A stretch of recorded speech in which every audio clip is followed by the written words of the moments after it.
le but du vaccin, effectivement, de nous protéger du Covid, du virus Covid.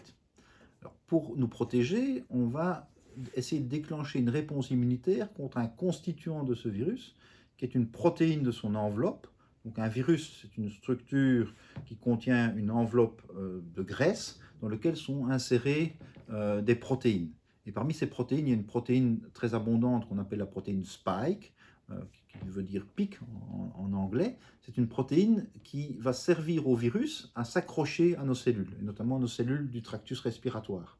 Et donc, en bloquant cette protéine par des anticorps, on va empêcher le virus de s'accrocher à nos cellules et d'infecter, d'une cellule infectée, en infecter une autre.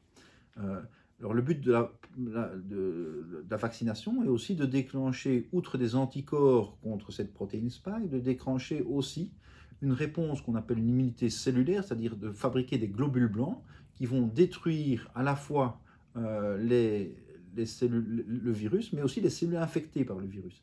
Donc tout ça va permettre de faire en sorte qu'on va empêcher le virus de se répliquer dans notre organisme. En l'empêchant de se répliquer, d'une part, on empêche qu'il fasse des dégâts qui nous infectent, mais aussi on empêche qu'on devienne contagieux et donc on infecte d'autres personnes.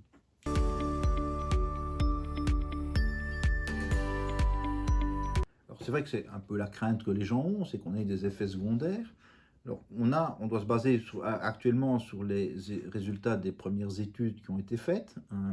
Donc la grosse étude de Pfizer qui comprenait 46 000 patients moitié vaccinés, donc 23 000 vaccinés, 23 000 qui ont reçu un placebo, a permis de mettre en évidence quels étaient les effets secondaires. Dans cette étude, avec 3-4 mois de recul par rapport à la vaccination, on n'a pas observé d'effets secondaires graves. Donc il n'y a pas eu de mort, il n'y a pas eu de réactions graves nécessitant des hospitalisations.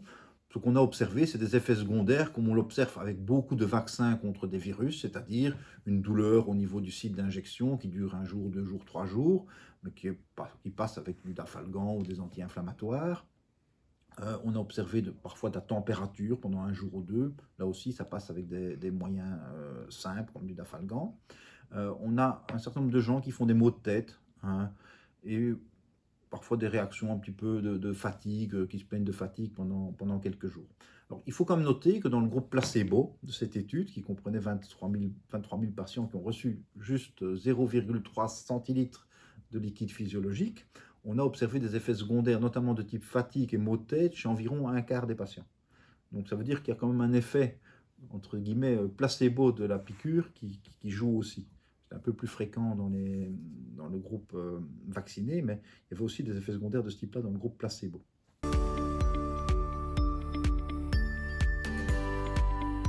Il faut qu'elle le signale à la personne qui l'a vacciné, puisqu'il y a un système d'enregistrement des effets secondaires, puisque tous les effets secondaires n'ont peut-être pas été décrits dans l'étude Princeps sur 23 000 patients.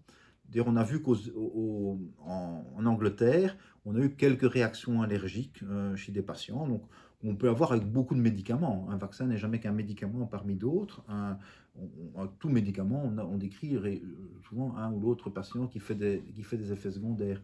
Mais donc, il n'y a pas eu non plus d'effets secondaires graves à l'heure actuelle rapportés sur plusieurs millions de doses qui ont déjà été administrées maintenant depuis le début de la vaccination à la mi-décembre.